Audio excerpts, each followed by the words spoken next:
하나님의 크신 은혜가 여러분과 함께 하기를 바랍니다. 하나님을 믿는다는 것은 입으로 주를 믿습니다 고백하는 데 머물러 있지 않습니다. 하나님을 믿는다는 그 고백은 마땅히 그 삶이 뒷받침해 주어야 합니다. 믿음은 입술의 고백이기도 하지만 삶의 증거이기도 해야 합니다. 그래서 모든 믿는 사람은 하나님의 말씀을 순종하는 그 삶으로 자신의 믿음을 입증하고 증명하며 살아갈 수 있어야 합니다. 하나님께서 우리에게 허락하신 계명을 10가지로 크게 정리하지요. 그 첫 번째는 하나님 외에 다른 신을 내게 있게 하지 말라 하는 것입니다. 사계명까지 이어지게 되는 그 모든 이야기는 하나님을 바르게 온전히 잘 섬기며 또 경외할 수 있어야 된다 하는 그런 말씀입니다. 우리는 하나님께서 우리에게 주신 교훈을 따라서 하나님을 잘 섬겨가는 그런 사람들이 되어야 하지요. 그런데 이 10계명은 1계명부터 4계명까지 하나님을 잘 섬기라고 말하지만 5계명에서부터 10계명까지 6개의 계명은 하나님에 대한 이야기를 거의 언급하지 않고 있습니다. 5계명은 부모를 공경하라는 말입니다. 6계명은 살인하지 말라, 간음하지 말라, 도둑질하지 말라 이렇게 이어 설명하지요. 다들 인간관계에 관한 것이고 사회적 관계에 관한 것으로 말하곤 합니다. 이런 이야기들, 이런 명령들 굳이 꼭 지켜야 되는 것인가? 우리에게 의구심이 생길 수 있습니다. 그러나 하나님을 믿는다는 것은 하나님의 말씀에 순종해 가는 것입니다. 성경을 통해서 우리에게 허락하신 그 모든 말씀은 모두가 구원을 위한 말씀이지 어떤 한 가지도 윤리적 가르침은 아닙니다.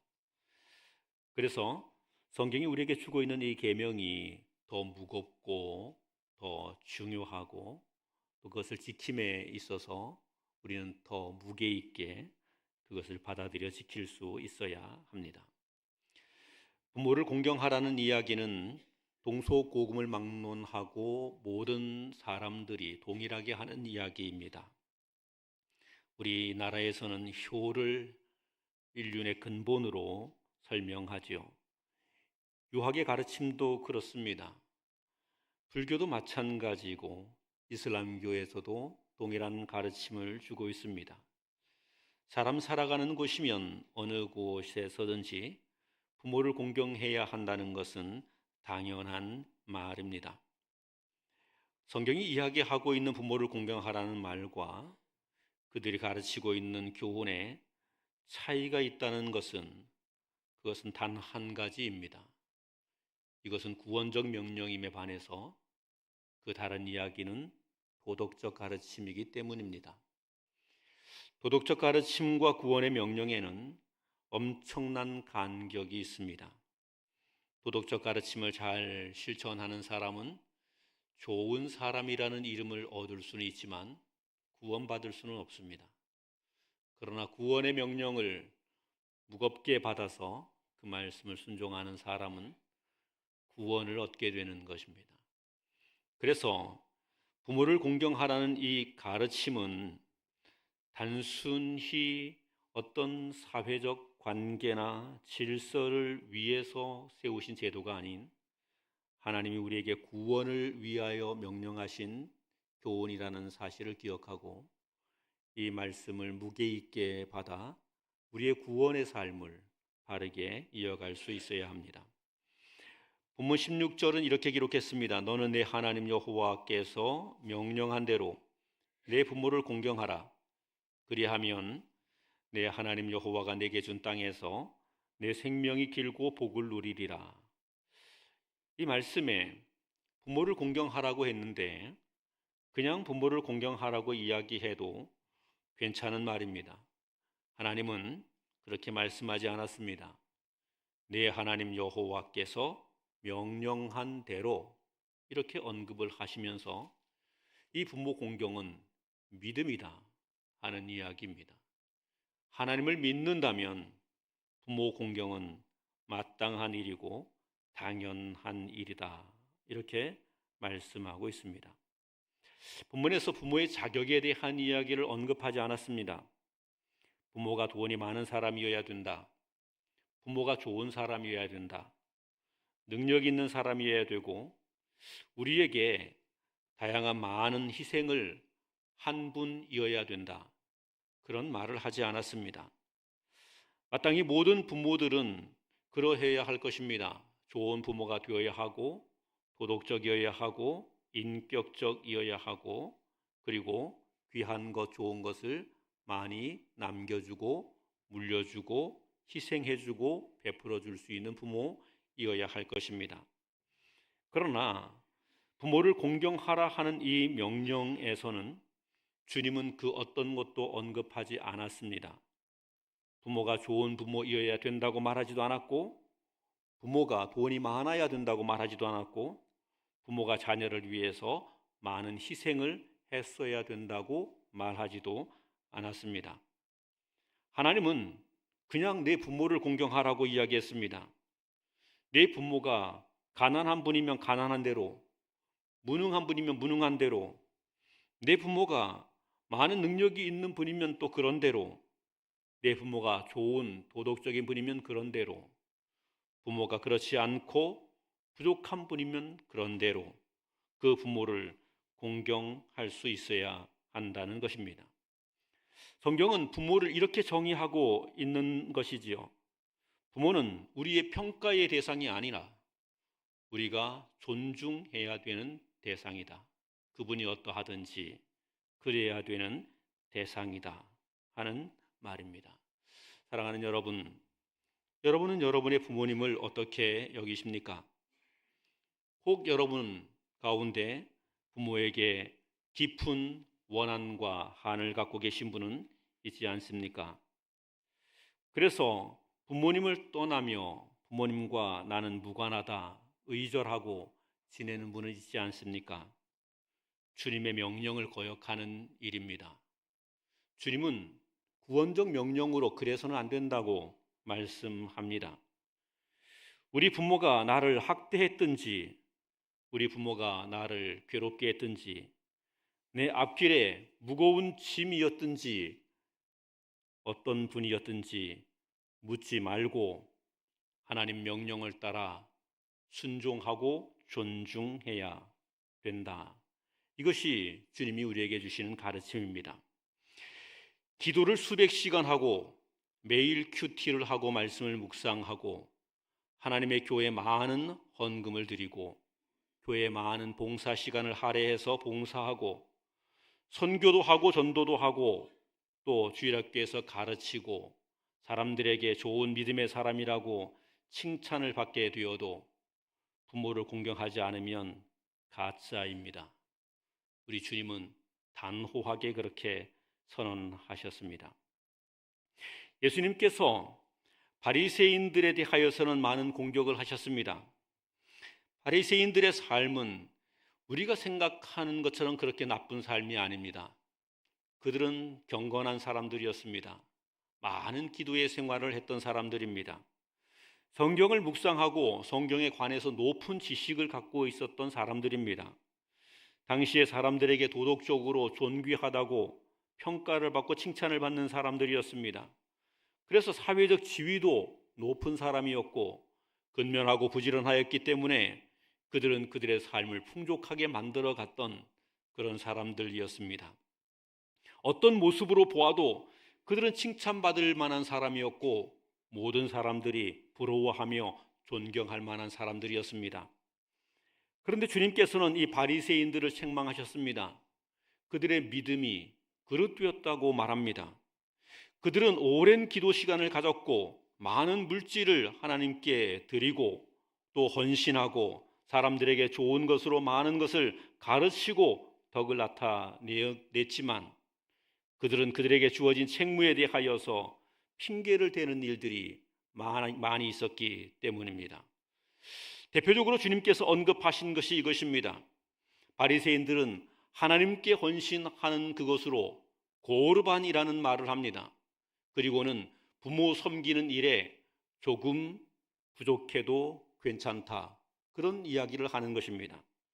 내가 하나님께 모든 것을 다 드렸으므로 부모에게 드릴 것이 없으니 부모에게 드리지 못한 그것은 고르반 되었다는 것이지요. 그래서 하나님께 드려졌기 때문에 그 책무가 나에게 없다, 이렇게 이야기하는 것이었습니다. 주님은 그 이야기를 딱 지적하시면서 내가 하나님 말씀을 어기고 있다고 이야기하셨습니다. 다른 부분에 충분히 그는 귀한 모습이었지만 부모를 공경하지 않은 그것, 아니 부모를 공경하였음에도 그에게 주어진 책무를 다하지 않았던 그것에 대해서 주님은 신랄하게 책망하셨습니다. 아무리 좋은 신앙을 보이는 것 같아도 부모를 공경하라는 이 하나님 말씀을 어기게 된다면 그 신앙은 가짜 거짓이라는 이야기입니다. 부모 공경은 타협할 수 있는 다른 것이 아닙니다. 이것은 우리가 어떤 경우에도 온전히 수행해야 하고 감당해야 하는 구원적 명령입니다. 공경이라는 이 말씀은 히브리어에서 무겁다는 의미의 어원적 근원을 가지고 있습니다. 카베트라는 단어인데 무겁다는 말에서 이 말이 나왔습니다. 부모를 어떻게 여겨야 된다는 의미인가 하면 그분을 귀중히 여길 수 있어야 된다는 겁니다. 부모를 결코 가볍게 외면하거나 또는 가볍게 경솔히 대해서는 안 된다 하는 이야기를 말씀하는 것입니다. 부모는 존귀한 존재이다. 그분에게는 하나님이 주시는 권위가 있다. 그분에게는 하나님이 허락하신 부모의 영광이 있다. 그래서 그 부모님에게 주어진 영광을, 권위를 내가 함부로 해서는 안 된다. 그것을 외면하거나 무시해서는 안 된다 말씀합니다. 이 카베트라는 이 단어를 70인경에서 번역할 때 헬라어 성경은 이렇게 번역합니다. 티마오라는 단어로 번역했습니다. 티마오라는 이 말은 가치라는 뜻입니다. 부모를 가치 있는 분으로 여겨야 된다. 부모는 가치 있고 존귀한 존재라는 말입니다. 그분에게 돈이 없어도, 그분에게 지식이 없어도, 그분에게 내세울 만한 어떤 것이 없어도 부모는 우리에게 가장 가치 있는 분입니다. 가장 귀한 분입니다. 그리고 그분의 말씀은, 그분의 교훈은 가장 중하고 무거운 것입니다.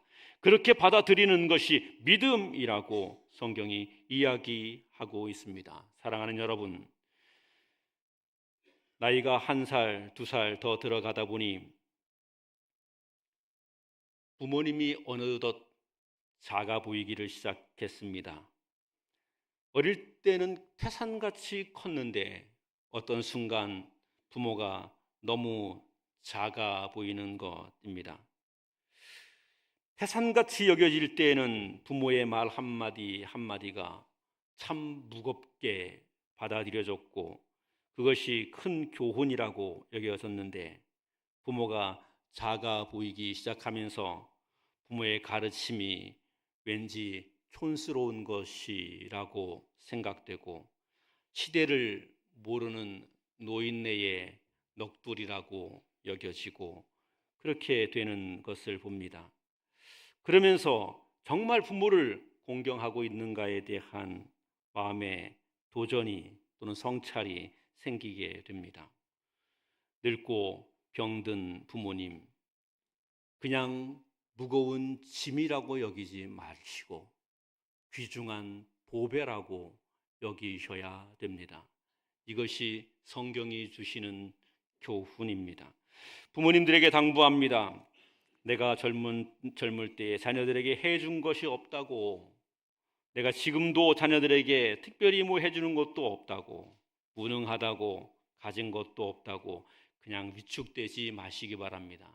여러분은 존귀한 부모입니다.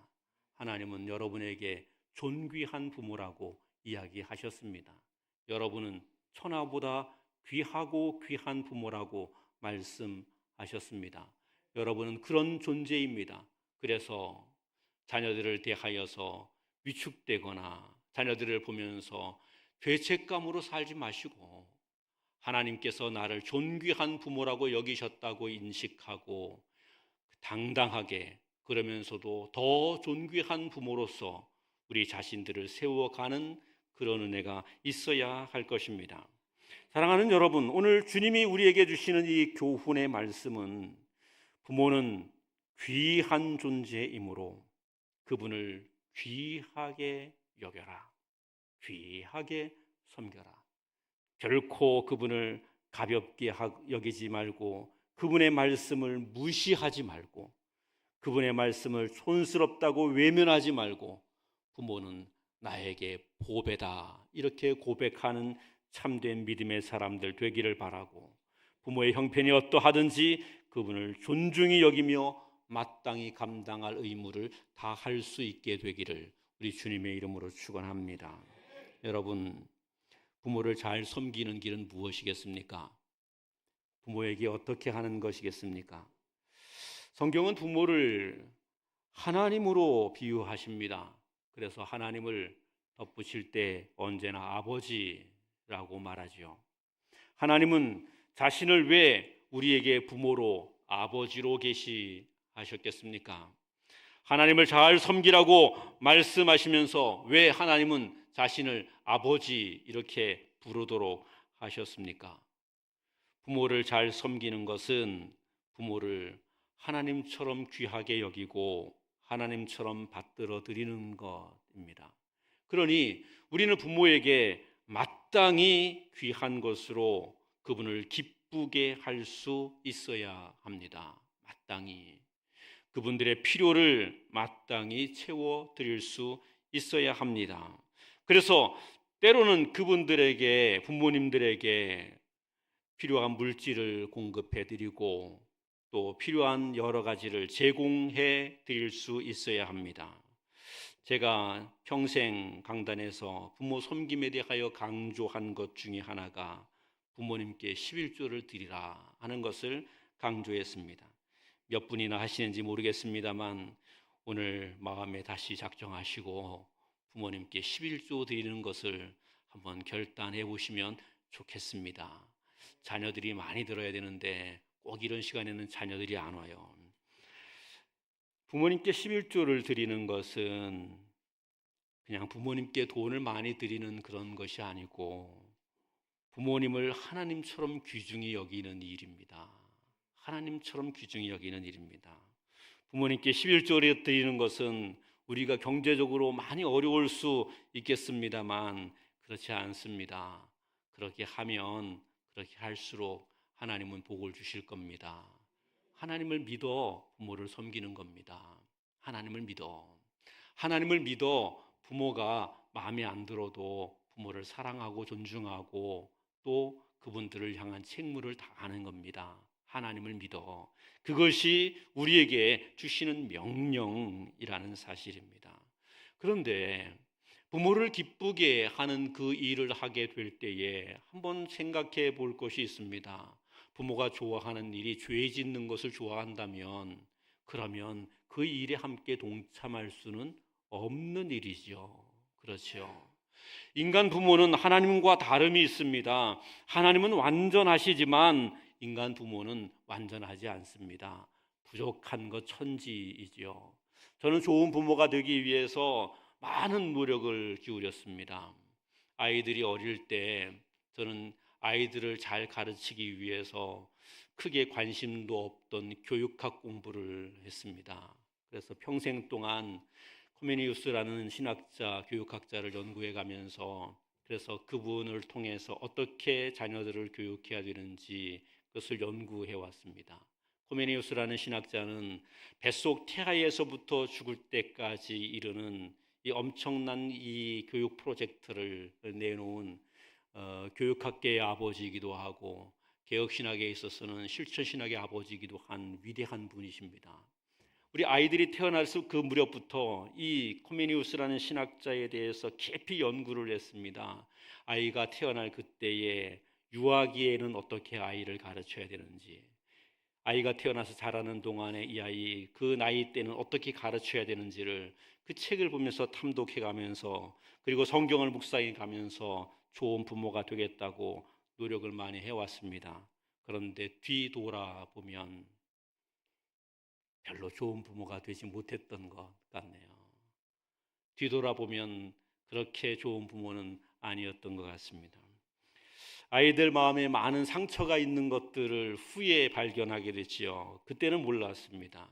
시간이 지나면서 아이들이 아빠 때문에 힘들어했던 많은 시간들이 있었다는 것을 봤죠. 예. 좋은 부모가 된다는 것은 어렵습니다. 쉽지 않습니다. 인간 부모는 아무리 노력해도 완전한 부모가 될 수 없지요. 완전한 부모가 될 수 없죠. 그 완전하지 못한 부모를 기쁘게 한다는 것은 좀 생각해 볼 필요가 있는 겁니다. 완전하지 못한 부모를 불완전하게 기쁘게 하는 것, 이거는 참된 효는 아닐 겁니다. 부모를 공경하는 것은 아닐 겁니다. 완전하지 못한 부모가 완전하신 하나님의 복을 누릴 수 있도록 자녀로서 돕고 섬기고 헌신하는 것, 이것이 효인 겁니다. 그렇죠.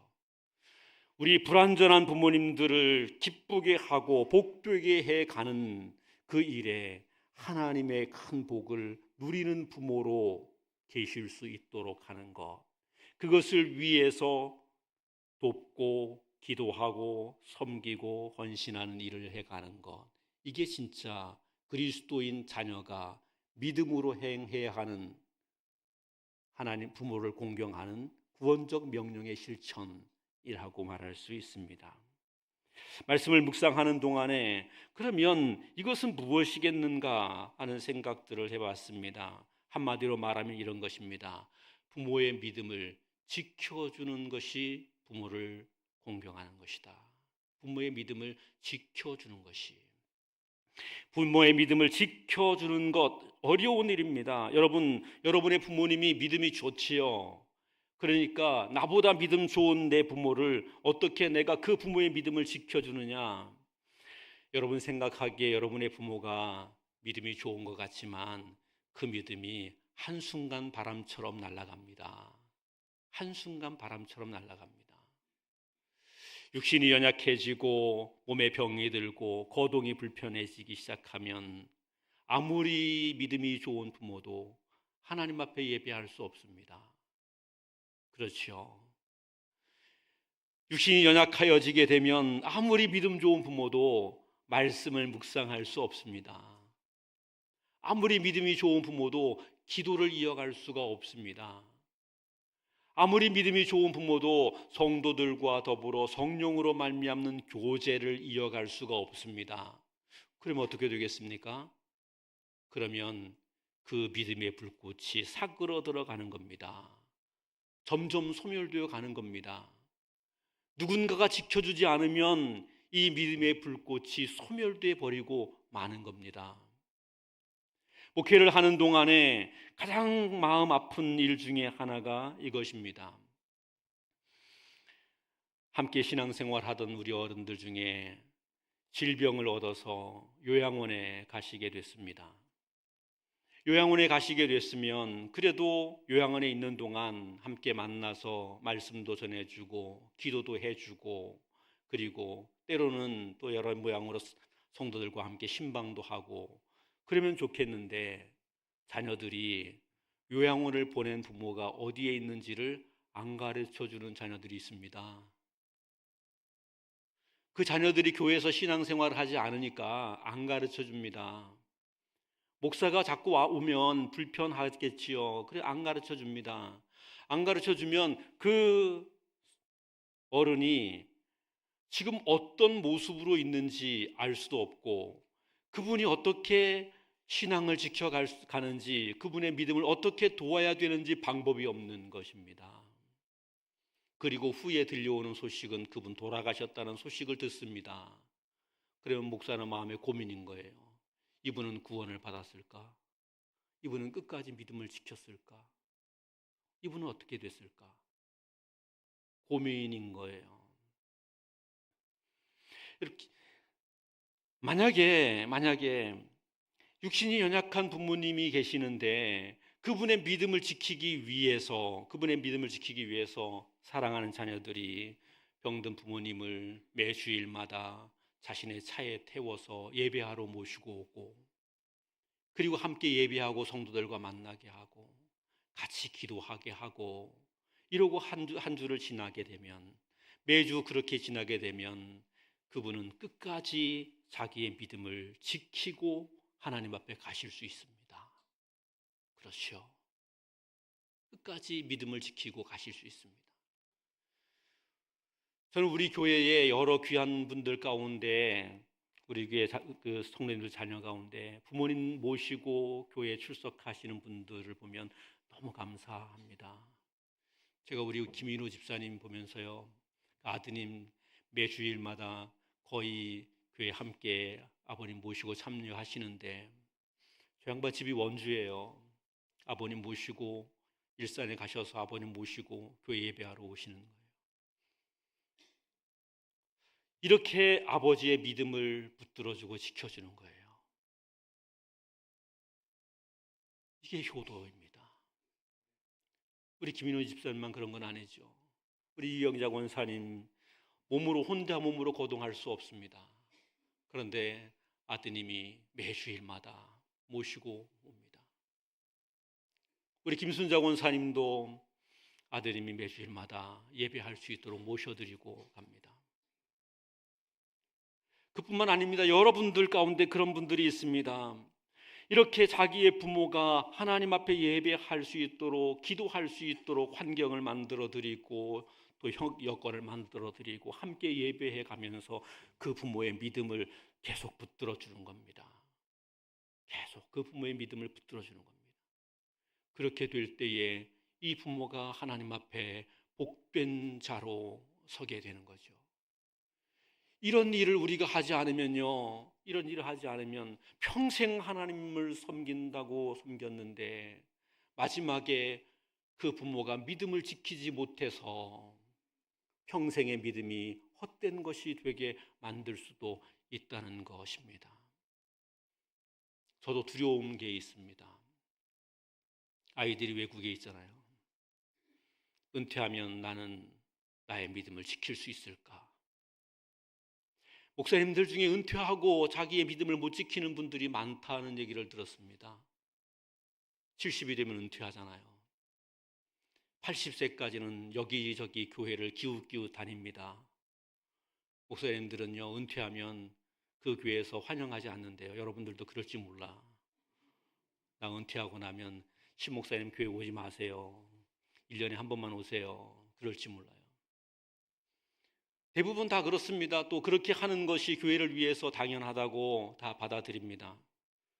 그래서 이제 이 교회 저 교회 기웃기웃하지요. 어느 교회를 가도 은퇴하신 목사님을 환영하는 데는 없습니다. 시어머니 하나, 그것도 못된 시어머니 하나 굴러온 것처럼 다들 불편해하죠. 그러니까 10년을 헤매다가 80세쯤 되면 갈 곳을 잃어버립니다. 어떤 목사님의 이런 고백이 있었습니다. 10년이 지났는데 내가 목사인가? 정체성의 혼란이 오더랍니다. 그리고 어느 순간 어느 교회도 가지 않는 가난한 성도가 됐답니다. 교회 안 나가는 성도, 혼자 집에 있는 성도. 혼자 집에 있는 가난한 성도가 됐는데, 가난한 성도로 얼마의 시간이 지나고 나니까 하나님에 대한 이해가 사라지기 시작하는 겁니다. 하나님에 대한 이해가 사라지는 겁니다. 믿음이 사라지기를 시작하는 겁니다. 만약에 거기에 병이 들게 되고 요양원에 홀로 가야 되는 신세가 된다면 아마 목사였어도 그도 믿음을 잃어버리고 말지 모릅니다. 그래서 저는 두려움이 있습니다. 나는 평생 끝까지 내 믿음을 지켜갈 수 있는가? 우리 자녀들에게 끊임없이 하나님 말씀을 강조합니다. 때로는 아이들이 제 이야기가 시작되면 설교가 시작된 것처럼 싫어합니다. 요즘은 이 녀석들 얼굴만 봐도 야, 아빠 설교 그만하세요 하는 표정이 막 얼굴에 보입니다. 그래서 이제 말을 좀 못하게 되는 시점이 됐는데, 그래도 많은 이야기를 합니다. 신앙을 잘 가지라고, 네가 믿음을 지키라고. 그렇게 하는 이유 중에 하나는 그놈들 외에는 제 믿음을 지켜줄 사람이 없기 때문입니다. 그놈들이 아니면 내 믿음을 지켜줄 사람이 없기 때문입니다. 정말 중요한 효도는 여기에 있습니다. 우리가 좋은 음식을 대접해드리고 몇 번의 어떤 좋은 여행지를 함께 가면서 여행을 하고 즐기게 되고, 그렇게 해서 부모의 마음을 기쁘게 하는 것, 이것도 좋은 것이겠지만, 많은 용돈을 드리는 것도 좋은 효도가 될 수 있겠지만, 아니요, 아닙니다. 여러분이 여러분의 부모님을 예배의 자리에 함께 모셔오며 그분이 예배할 수 있도록 하는 것, 그분이 예배의 자리로 올 수 없다면 그분이 집에서든 어디에든 예배하며 기도하며 하나님을 잊지 않도록 하는 것, 그리고 하나님의 교회와 끊임없이 교제하며, 그리고 성도의 교제를 통해 영적인 돌봄과 도움을 받을 수 있도록 해가는 것, 이것을 해주셔야 되는 겁니다. 이것을 해주셔야 되는 겁니다. 이게 진짜 효도입니다. 지금 내 옆에 그럴 자녀가 없다면 내 믿음의 후계자를 지금 만드셔야 됩니다. 내 믿음을 지켜줄 내 믿음의 후계자를 옆에 만드셔야 합니다. 내가 평생을 하나님을 섬겨 하나님의 은혜 안에 거하고, 그리고 하나님 앞에 구원의 자리에 설 수 있도록 내 믿음을 지킬 수 있는 그 믿음의 후계자를 잘 세워주셔야 됩니다. 그렇게 되어야만 우리가 하나님께 복된 자가 되기 때문입니다. 좋은 믿음, 여러분 예배하고, 여러분 기도하고, 많이 헌신하고 봉사하고 그런다고 좋은 믿음이 아니에요. 부모를 공경하지 못하면 헛것이라고 주님이 말씀하셨습니다. 부모의 믿음을 끝까지 지켜줄 수 있는 이 무거운 십자가의 헌신을 여러분이 이루어 가셔야 되는 겁니다. 그때 진짜 여러분을 향한 하나님의 약속된 축복의 선언이 있게 됩니다. 오늘 본문은 그 약속된 선언을 이렇게 이야기하셨습니다. 본문 16절 마지막에 이렇게 기록합니다. 그리하면부터 같이 읽겠습니다. 시작. 그리하면 내 하나님 여호와가 내게 준 땅에서 내 생명이 길고 복을 누리리라. 아멘. 이 본문의 말씀은 우리가 이 땅에서 건강하게 장수하고 또 풍요로운 복을 누리게 된다는 이야기를 그냥 그것만을 표현하고 있는 것은 아닙니다. 이 본문은 이중적인 의미를 함께 담고 있습니다. 이스라엘 백성들에게 이렇게 말한 겁니다. 너는 내가 내게 준 땅에 들어가서 그 땅을 차지한다. 하나님이 주시는 땅을 차지한다는 거죠. 가나안 땅을 차지한다는 말입니다. 거기에서 생명이 길고 거기에서 하나님이 주시는 모든 복을 다 누리게 된다는 이야기죠. 이스라엘 백성들에게 이것은 현실적인 복에 대한 이야기였습니다. 그렇죠. 가나안 땅에 들어가고 거기에서 복을 누리게 되는 것. 그러니 하나님의 이 약속의 말씀은 우리가 이 땅을 살아가는데도 현실적으로 하나님이 우리에게 주시는 기업이 있고 그 기업을 통하여 복을 누리게 된다는 의미의 축복일 수 있습니다. 그런데 이 본문은 그보다 더 깊은 의미가 있죠. 내가 내게 준 땅에서, 이 말 가나안 땅은 하나님 나라를 말하죠. 그렇죠. 하나님 나라를 주신다는 겁니다. 예. 오늘 이 성경은 놀라운 말을 우리에게 말합니다. 부모를 공경하라. 그리하면 하나님의 나라를 주겠다. 부모를 공경하라는 이 명령은 도덕적이고 윤리적인 명령이 아니다. 그와는 차원이 다른 구원적 명령이다. 이 부모를 공경하면 하나님의 나라를 내게 주겠다. 그 나라에서 생명이 길게 된다. 영생하리라. 영생의 복이 있으리라. 복을 누리리라. 그 나라에서 하나님이 허락하시는 모든 은총의 충만함 가운데 거하게 될 것이다. 이 약속의 말씀인 거지요. 그렇습니다, 여러분. 우리가 이 부모를 공경하라는 말씀을 통해서 우리 부모를 잘 섬겨 부모를 향하여서 감당해야 될 책임을 다하시는데, 그 책임에 더하여서 우리의 부모의 믿음을 지키는 일을 위해서 십자가의 사랑과 정신으로 온전히 헌신해 가게 되기를 원합니다. 이렇게 될 때 여기에 하나님의 약속이 있기 때문입니다. 하나님의 나라를 주겠다고, 구원의 은혜를 주겠다고, 영생의 복을 주겠다고, 그 나라의 풍성함을 누리게 하겠다고 말씀하시기 때문입니다. 저는 우리 교회와 사랑하는 성도들에게 오늘 하나님이 주신 이 말씀이 온전히 실천되기를 원합니다. 우리 자녀들이 하나님 말씀 따라 부모를 공경하는 자녀들이 될 수 있기를 바랍니다. 그리고 우리 부모들이 하나님 나라와 구원과 영생을 누릴 수 있게 되기를 바랍니다. 온 교회의 모든 성도들이 대를 이어가며 우리 하나님께서 주시는 하나님의 나라를 누리고 영생의 복을 누리고 하나님의 은혜가 날마다 더 충만하게 되는 귀한 복이 있기를 우리 주님의 이름으로 축원합니다. 기도하겠습니다.